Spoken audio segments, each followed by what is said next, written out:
Quincy City Council President Ann Mahoney joining us once again to update us on the very latest council meeting. Thanks for joining us, Ann. How are you? Nice to see you, Joe. Everything's great today. Good, good, good. Appreciate the opportunity as always for you sharing your time because I know it's a commitment, so we appreciate it. Yeah, always a pleasure to update people on what's going on in the Quincy Council. Yep, it's well, to that end, communication seems to be really a very important point to this new council. Yes, yeah. There's a lot of questions that are happening, and I think there's ways we can improve as we go forward. But as you said, there's a lot of new counselors, so we have some growing pains, and they'll get their voices eventually. And I think they do have their voices. I think a lot of times when they're asking questions, sometimes the next day they're like, "I should have asked it differently." I'm like, "Don't. You're gonna. It's a process. It's not as simple as people think it is to just win an election and turn around and be able to, you know." Be able to pass certain things. There's a lot of questions that go with it. But we started the night last night with an oversight meeting for the solar panels on the Squantum Elementary School.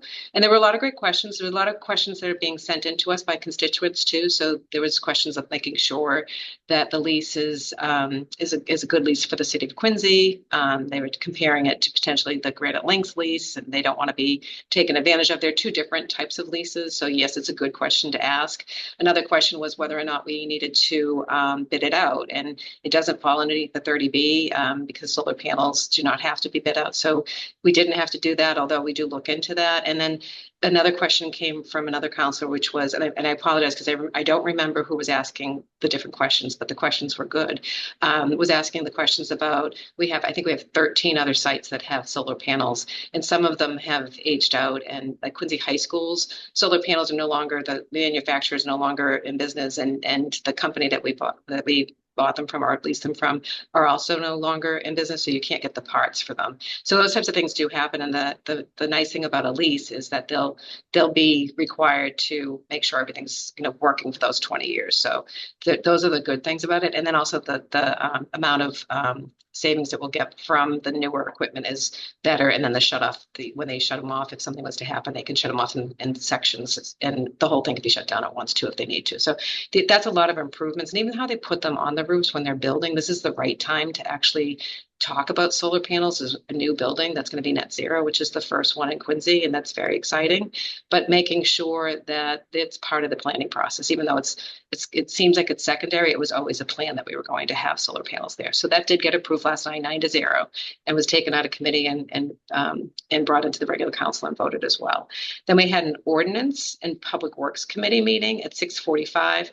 And that one was for the it was DPW, and it was about the fats, oils, and grease, are commonly known as fog, getting into our sewer systems.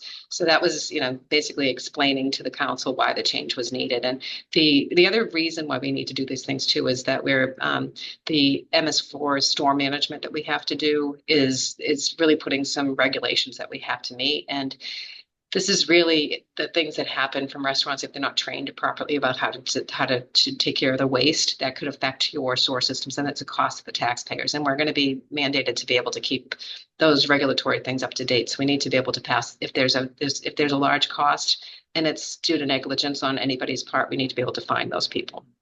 Okay, so was that approved? That was approved. There was a couple of small changes. It was approved by an amendment, and some of the amendment came in from Councilor Yuan. She wanted to make sure that the education piece that the Board of Health does, that it was also part of the ordinance. She also wanted to make sure that there was a piece that would say that they'd give a 30-day kind of opportunity for whoever had the issues with fog, that they would be able to go back and make sure that that was taken care of before any financial fine went on to the restaurant. Some of these restaurants know what they're doing and they know what they're not supposed to be doing, and some might be new and just aren't used to that. So giving the new people that might be coming in kind of the education of what's expected, potentially a warning, and then before they give them the fine. And the fine, after the 30-day warning, if they're not up to compliance, I think it goes from $1,000 to up to $5,000. So it's a pretty hefty fine. But truth be told, it's more than $5,000 for the city of Quincy to take care of the issue. So in other towns, do it by the day. They could be finding $5,000 a day, I think was in Lowell. So it was a good discussion. And then there was one other amendment. I brought it up, and it was more in collaboration with Council UN, because I think what she was looking for is in the fine section itself that it said first offense $1,000. So we added like the first offense is a 30-day notice, B, the final, the $1,000 fine, and it would go up from there. So overall, it was voted and approved. There was some amendments that didn't go through, so we didn't have a unanimous everything last night. And what I will say was I was proud that everybody had their own vote, and it wasn't like the new counselors are all voting lock sync. It's not like that at all. It's more, these are the questions. I didn't get it answered, so I'm not going to support that. So, but eventually the whole thing did get passed 9-0. So. Okay, very good. And then we moved on to the regular part of the meeting at 7. We opened the regular meeting, we had the open forum, and then we went back into the Public Works Joint Committee with ordinance because we had to finish it out. But we did have several people up for open forum. One was speaking about the Monroe Building very eloquently. They have a petition out there, Save the Monroe Building, and we all heard that. And then we had there was a couple of people that came up about street safety and traffic safety, and then there was one that was directed basically saying that I had shut somebody down in open forum last time, and that I violated their freedom of speech. I think we were interpreting that differently. I did ask them not to direct their comments directly to any one particular council, to direct it to all of us. And that way it keeps and she was allowed to continue to talk. So I think we have a difference of opinion there. I also did that at the beginning of the year when we first started open forum. I think somebody was, I think it was Mr. Zamzo that was looking to talk directly to Council DeBona, and I wouldn't let that happen either. So I'm equitable across the board when I'm asking people not to do that. It's really just, it's a courtesy. We're all listening to you, so we should be directing our comments to all of us. If they want to direct their comments particularly to me, I'm particularly fine with that, but I'm not going to let them direct them to any one particular councilor. I think that actually is listed in the amendment that you made at the beginning of the year about this public forum. Yeah, so we might go back to that just to reintroduce it at the beginning. I didn't do it last night, but I might just go back to that. It's just setting the stage for everybody to be able to be listened to and fairly. I'm not taking time away from them. I'm just asking them not to direct anything, any anger and I will say, like last night, there were a couple of people that did direct things to specific counselors, thanking them. Perfectly okay if I don't want it to be a one-on-one because we can't speak back, and it shouldn't be an opportunity to do that. That's just how I feel. Sure, sure. Also, was there a recognition of Autism Awareness Month, Dan? There was a recognition of autism. Thank you for reminding me. We had Noel DeBona kick that off. It is Autism Awareness Month this month, and Councilor Jacobs was so generous that he came and gave pins to everybody. So autism pins that we were all wearing last night. So that kicked off the beginning of April. So. Very good. Excellent. Yeah, I think it's important to mention that. Yeah. Absolutely. Absolutely. For our residents and for everybody in the city too. Yeah, that's very important.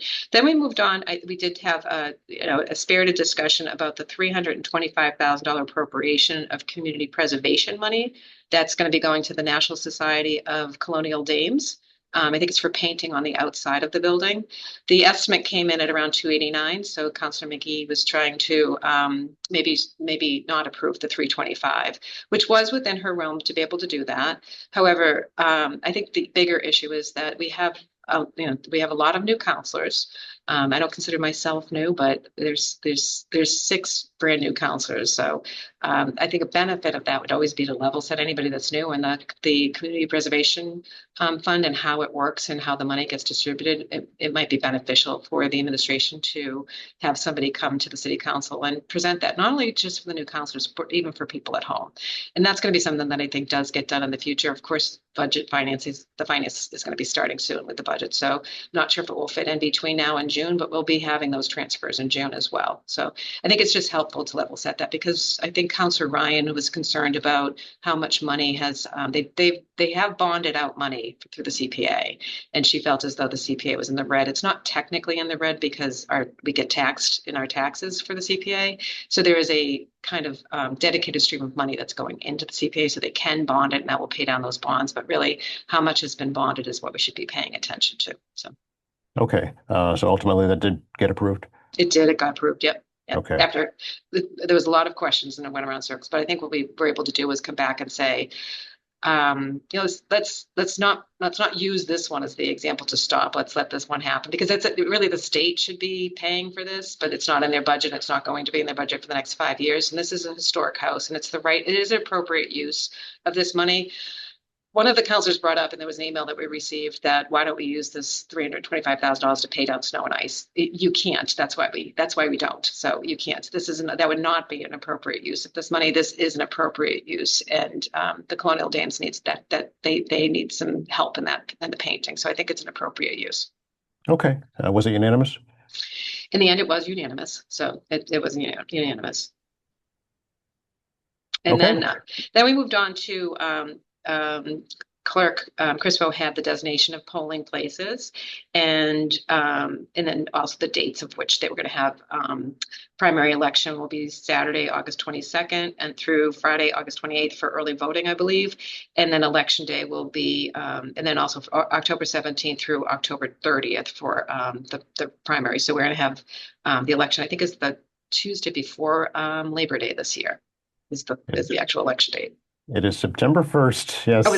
Is it going to be, is that September? I don't even know the date. So that's September 1st. That's the primary. Yes. Yeah, that's the primary. So we did have that discussion, and then I did ask Clerk Crispo to just explain that when it's the state elections, the state will send out notices asking people if they want to have a mail-in ballot, if they prefer to vote by mail. The locations will be advertised, and of course, election day. Unlike when it's a local election, we do not do a mailing to everybody. So a lot of people think when they sign up at the state that they should just automatically get their local election ballots, but that's not how it works. You have to actually ask within the local election. You have to ask for those ballots to be sent in for mail-in voting. So it's just an educational opportunity to tell people as well. Great. Yeah, we'll do a further program with the clerk about that as it gets closer. Yeah. Yeah, it's funny because a lot of people will say that it's really the municipality's responsibility to get out the vote. It's all of ours. I do think the municipality plays a part in it, but it's all of our responsibility. I tell people all the time, ask your neighbor, have you gone to vote yet? And if they say that their vote doesn't matter, their vote does matter. Everybody should be voting, and we need to be better as a community and as a state and as a country to be able to promote voting. So. Then we moved on to so there was a couple of orders that came in. We had the Council on Aging head theft and federal charges brought in by Councilor Riley. We also had Councilor Jacobs, Mahoney, McGee, Ryan, and Yuan who joined on to that. And really, this is just a reintroduction of what Ian Kane had brought in. And we're really just looking for an understanding, or what I believe Councilor Riley was looking for is truly just an understanding of, now that the legal matter has been set in the essence that I think Mr. Clasby pleaded guilty, and he's going to be sentenced for that. But really understanding the stewardship for the taxpayers. How did this happen? What are the safeguards we put into place?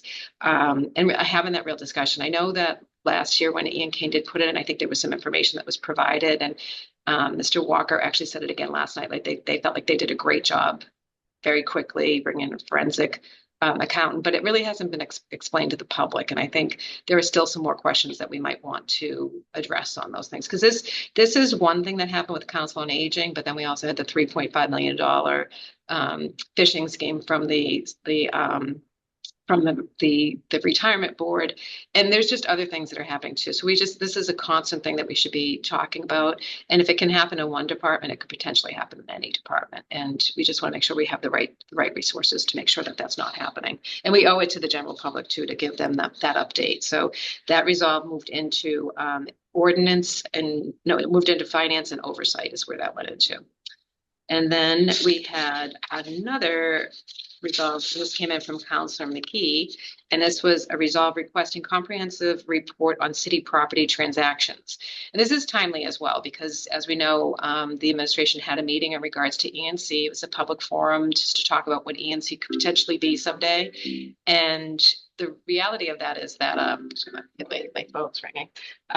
The reality of that is that we've spent $78 million since in the last 10 years on properties at the city of Quincy, purchasing properties in the city of Quincy, with the intent of being one thing, and sometimes it doesn't come to fruition. So we're just looking to understand the purchases that were purchased, where the money came from when it purchased, if we sold it, what we sold it at, what was the disposition of the sale, if we sold it for more or less, and how we justify those things. And then also when we purchase things that were intended for one use but then didn't end up using it for the other use, how much is that costing the city in that particular case? Because whenever you think about investments, we are investing in properties would be an investment. And, we're basically turning into landlords in the city of Quincy. And is that the most economic thing that we should be doing? And is it paying for itself? And that's the question with the Monroe building too. Like the Monroe building was purchased with the intent from ARPA funds to be a college slash city hall, and now it's being talked about being a performance arts center and a library.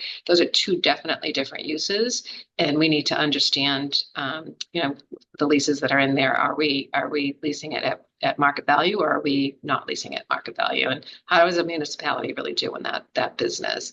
And then when you look down the street, I'm even talking about the CPA monies. This is where it gets complicated. We purchased two pieces of property down the street on next to the Adams Academy, where the intention was that was going to be what the library was going to be, and that was purchased with CPA monies. And one of the things you can't do with CPA monies is you can't take land that you're saying is historic and then turn it into a parking lot. But the reality of that is, if we were to go back and say you couldn't do that and petition it, the city of Quincy's taxpayers would be on the hook for that. So really, are these investments that we're doing the wisest investments, and what are their uses for? And we purchased $78 million worth and can we afford to continue this path of purchasing things? And it's just a fair question to ask. So that's what the resolve was kind of about. And the hope is that we'll have that conversation before the ENC property comes before us. So we can be well versed before we start talking about another acquisition. Okay, so $78 million in the past 10 years, did you say?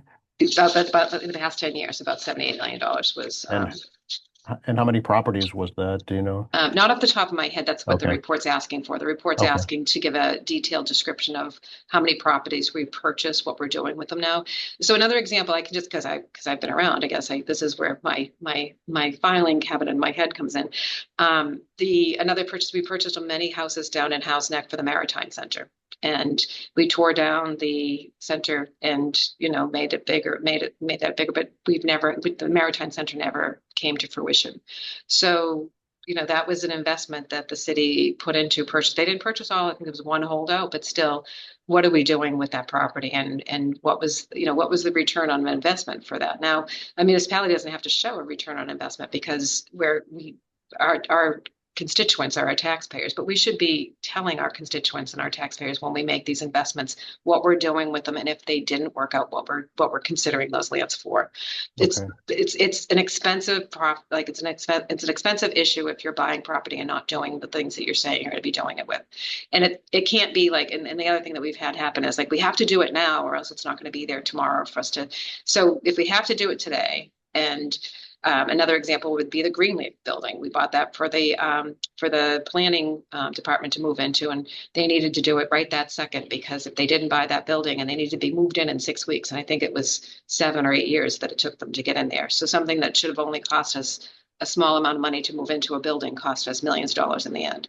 And that's really where that conversation is to make sure that we all understand that the city council, as well as anybody who's interested in how our finances work in the city of Quincy, understand what the investment is and what the cost is to the taxpayers. And I think that's a fair question to ask before we get to conversation about ENC. Okay. Mhm. So where'd that resolution go? I believe that went into finance and oversight as well. Okay, very good. Yep. And then we had a gift of $3,250 from various donors to DEAR. So we're going to accept that gift and send out a thank you to all of those donors in support of our DEAR program. And then what we'll do is we moved on to just meetings, and I think we're going to have a meeting next week on the 13th, and it's going to be a finance committee meeting. Oh, okay, very good. Yep. All righty. Appreciate the update, Ann. Good to talk to you as always. It's always a pleasure to talk to you, Joe. And these updates are important, just as important for me as it is for everybody else, because you can succinctly tell people what's going on. And I appreciate the time to be able to come here and talk to you at QATV about it. And oh, thank you. You're very welcome. And we'll catch up on the 14th if that's okay. it sounds perfect. Thank you very much. You have a Bye-bye. great week.